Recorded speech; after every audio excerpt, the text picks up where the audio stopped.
झाड़ियों में मिली नवजात बच्ची लोगों ने पहुंचाया जिला अस्पताल। आपको बता दें, देवरी जनपद के पगरभिंडा गांव चौहान टोला के समीप एक चौंका देने वाली मामला सामने आया है। पूरा मामला बरियारपुर थाने क्षेत्र का है, जहां झाड़ियों में रोती हुई एक नवजात बच्ची मिली। जिसने भी देखा उसके रोंगटे खड़े हो गए। वहीं भारी भीड़ एकत्रित हो गई। जैसे ही लोगों को पता चला कि झाड़ियों में नवजात बच्ची मिली है, भारी भीड़ एकत्रित हो गई। जितने लोग पहुंचे वो अलग अलग बात करने लगे। जितने मुंह उतनी बातें। कुछ लोग कह रहे थे कि कलयुग की माँ अपने ममता को छोड़कर चली गई, तो कुछ लोगों का कहना था कि बिना ब्याही माँ की ये लड़की होगी। लेकिन जो भी हो, पुलिस जांच में ही पता चलेगा। लेकिन तस्वीरों के माध्यम से देख सकते हैं कि भारी भीड़ एकत्रित हो गई। वहीं फिर एक बार माता का नाम कलंकित हुआ है, जहाँ कहा जाता है कि दुनिया की सभी विपत्ति से माता ही है जो लड़ जाती है, अपने बच्चों को बचा लेती है। लेकिन यह कलयुग की माँ है जो झाड़ियों में अपने बच्ची को फेंक कर चली गई है। वहीं खेत में काम कर रही महिलाओं ने इस बच्ची को जाकर उठाया और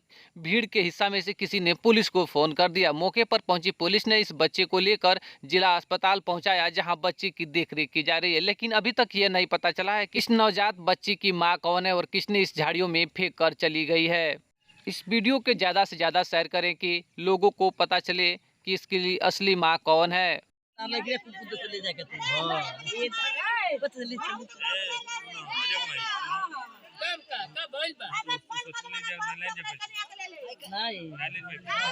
चल बुढ़िया तक ले चल पोस